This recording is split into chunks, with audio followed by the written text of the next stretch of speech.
পাওয়ার generation সেক্টরের একটা অন্যতম কোম্পানি যার নাম হচ্ছে সিএসসি লিমিটেড। সিএসসির হচ্ছে কোয়ার্টার 4-এর রেজাল্ট আউট হয়ে গেছে। কোয়ার্টার 4-এর রেজাল্টের পারফরমেন্স কী টাইপের দিয়েছে সিএসসি লিমিটেড, সেটাকে নিয়ে আমরা অ্যানালিসিস করব। তার আগে আমরা কোম্পানিটার হচ্ছে চার্ট প্যাটার্নটাকে নিয়ে অ্যানালিসিস করব। দেখব যে শেয়ার হোল্ডারদের কতটা রিটার্ন জেনারেট করেছে বা ওয়েলথ ক্রিয়েট করে দিয়েছে, সেটাকে নিয়ে আগে আমরা ফার্স্ট অ্যানালিসিস করব। আফটার দ্যাট হচ্ছে আমরা কোম্পানিটার হচ্ছে কোয়ার্টার 4-এর রেজাল্টের পারফরমেন্স কী টাইপের দিয়েছে সেটাকে নিয়ে অ্যানালিসিস করব। তো কোম্পানিটা এখন ট্রেড করছে 146 টাকা 5 পয়সায় এখন ট্রেড করছে। আমরা যদি চলে যাই কোম্পানিটার মার্কেট ক্যাপিটালাইজ, কোম্পানিটার মার্কেট ক্যাপিটালাইজ হচ্ছে অ্যাপ্রক্স 19,000 কোটি টাকার মার্কেট ক্যাপিটালাইজ। অর্থাৎ এই কোম্পানিটাকে আমরা মিড ক্যাপ টাইপের কোম্পানি হিসাবে কিন্তু কনসিডার করতেই পারি। তো কোম্পানিটার আমরা যদি একদিনের পারফরমেন্স দেখি 1%-এর মতন পজিটিভ রিটার্ন জেনারেট করেছে একদিনে। 5 দিনের পারফরমেন্স করেছে 0.5%-এর মতন পজিটিভ রিটার্ন জেনারেট করেছে 5 দিনে। 1 মাসের পারফরমেন্স দিয়েছে কত 1%-এর মতন নেগেটিভ রিটার্ন জেনারেট করেছে 1 মাসে। আমরা যদি চলে যাই 6 মাসে, 6 মাসে হচ্ছে 51%-এর মতন পজিটিভ রিটার্ন জেনারেট করেছে 6 মাসে। 1 জানুয়ারি থেকে পারফরমেন্স করেছে 7%-এর মতন পজিটিভ রিটার্ন জেনারেট করেছে 1 জানুয়ারি থেকে। আমরা যদি চলে যাই 1 বছরে, দেখি কীরকম পারফরমেন্স করেছে। 1 বছর হচ্ছে 109%-এর মতন পজিটিভ রিটার্ন জেনারেট করেছে 1 বছরে। তো ন্যাচারাল ব্যাপার, আমরা জানি যে শর্ট টার্মে সেভাবে ওয়েলথ ক্রিয়েট হয় না স্টক মার্কেট থেকে। যত লং খেলবেন স্টক মার্কেটে তত হচ্ছে ওয়েলথ ক্রিয়েট হয়। বাট এই কোম্পানিটা কিন্তু শর্ট টার্মে অর্থাৎ 1 বছরে কিন্তু একটা ডিসেন্ট টাইপের পারফরমেন্স করেছে, হিউজ ওয়েলথ ক্রিয়েট করে দিয়েছে শেয়ার হোল্ডারদের। আমরা এইটুখানি বলতেই পারি 100% মানে ইনভেস্টমেন্ট ডবল। তো ইনভেস্টমেন্টকে কিন্তু ডবলের অনেকটাই বেশি করে দিয়েছে 1 বছরে, অর্থাৎ শর্ট টার্মে আমরা এইটুখানি বলতেই পারি। তো এখন দেখার বিষয় কোম্পানিটা কি লং টার্মে ভালো পারফরমেন্স করেছে, লং টার্মে কি শেয়ার হোল্ডারদের ওয়েলথ ক্রিয়েট করে দিয়েছে, সেটাই কিন্তু এখন আমাদের দেখার বিষয়। তাহলে আমরা চলে যাচ্ছি কোম্পানিটার 5 বছরের চার্ট প্যাটার্নে। তো 5 বছরে কীরকম পারফরমেন্স করেছে 96%-এর মতন পজিটিভ রিটার্ন জেনারেট করেছে 5 বছরে। তো এই অ্যাপ্রক্স আমরা বলতে পারি যে 100%-এর কাছাকাছি। তার মানে ইনভেস্টমেন্টকে ডবলের কাছাকাছি করে দিয়েছে 5 বছরে। তো সেই হিসাবে একটা ওকে টাইপের পারফরমেন্স করেছে 5 বছরে, আমরা এইটুখানি বলতেই পারি। তো ন্যাচারাল ব্যাপার, আমরা জানি যে পাওয়ার জেনারেশন সেক্টর থেকে কিন্তু সেই অর্থে ওয়েলথ ক্রিয়েট পসিবল হয় না। তার কারণ কি, গভর্নমেন্টের ইনভলভমেন্ট থাকে। তাহলে ক্লিয়ার ব্যাপারটা। তো এখন এবার আমাদের দেখার বিষয় কোম্পানিটার ম্যাক্সিমাম চার্ট প্যাটার্ন হিসাবে কী রকম পারফরমেন্স করেছে। তো আমরা চলে আসলাম ম্যাক্সিমাম চার্ট প্যাটার্নে। তো ম্যাক্সিমাম চার্ট প্যাটার্ন হিসাবে পারফরমেন্স করেছে 4818%-এর মতন পজিটিভ রিটার্ন জেনারেট করেছে অল টাইম বা ম্যাক্সিমাম। তো কোম্পানিটা লিস্টেড হয়েছে কবে 1999-এ। তাহলে 1999 থেকে কিন্তু এখনও অব্দি রিটার্ন জেনারেট করেছে 4818%-এর মতন পজিটিভ রিটার্ন জেনারেট করেছে অল টাইম বা ম্যাক্সিমাম।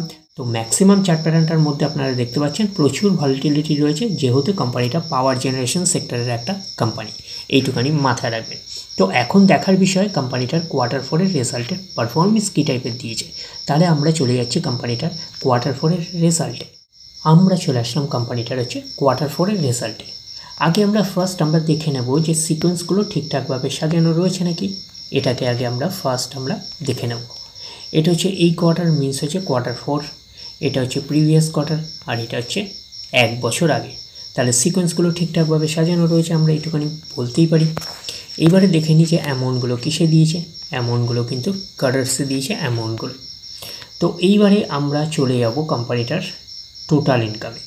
তো টোটাল ইনকামে যাওয়ার আগে আমরা কি করব, একটু লার্জ করে নিয়ে অ্যাডজাস্ট করে নেব, তাহলে আপনাদের কাছে ব্যাপারটা আরও ভিজিবল হবে। তো এইবারে আমরা চলে আসলাম কোম্পানিটার টোটাল ইনকামে। তাহলে পাচ্ছি কত, এই কোয়ার্টার মিস হচ্ছে কোয়ার্টার 4-এ কত আছে 3450। প্রিভিয়াস কোয়ার্টারে ছিল কত, 3301, এবং 1 বছর আগে ছিল 3208।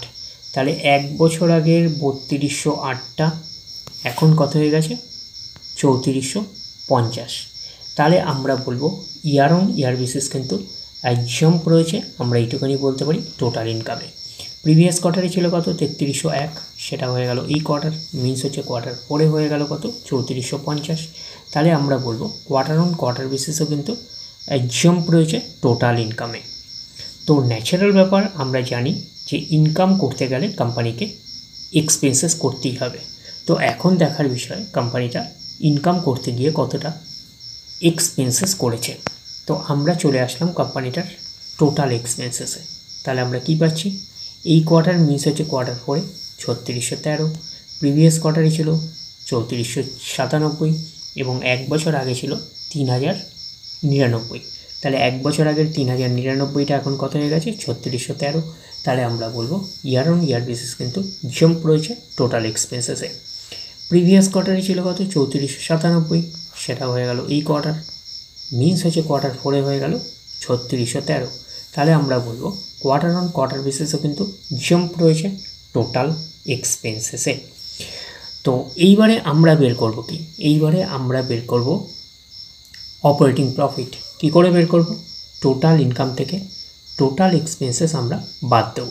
বাদ দিলে যেটা পড়ে থাকবে সেটা হচ্ছে অপারেটিং প্রফিট। টোটাল ইনকাম পেয়ে গেছি, টোটাল এক্সপেন্সেস পেয়ে গেছি, টোটাল ইনকাম থেকে টোটাল এক্সপেন্সেস বাদ দিলে পড়ে থাকছে অপারেটিং প্রফিট।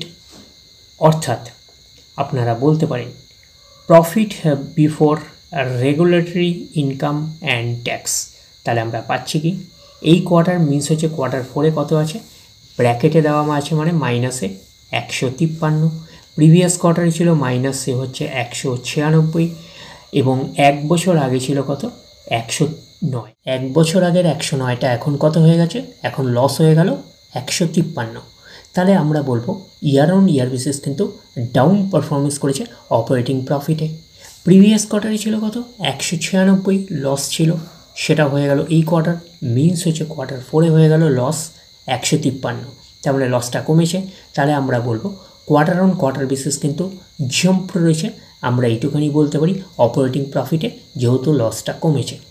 তো অপারেটিং প্রফিটটাই নিশ্চয়ই কোম্পানির মেন প্রফিট নয়। তারপরে বিভিন্ন অ্যাডজাস্টমেন্ট থাকলে সেগুলো প্লাস মাইনাস হবে, গভর্নমেন্টকে ট্যাক্স পে করতে হবে, গভর্নমেন্টকে ট্যাক্স পে করার পরে কোম্পানির কাছে যেটা পড়ে থাকবে সেটা কোম্পানির ফাইনাল প্রফিট বা নেট প্রফিট হিসাবে আমরা কনসিডার করতেই পারি।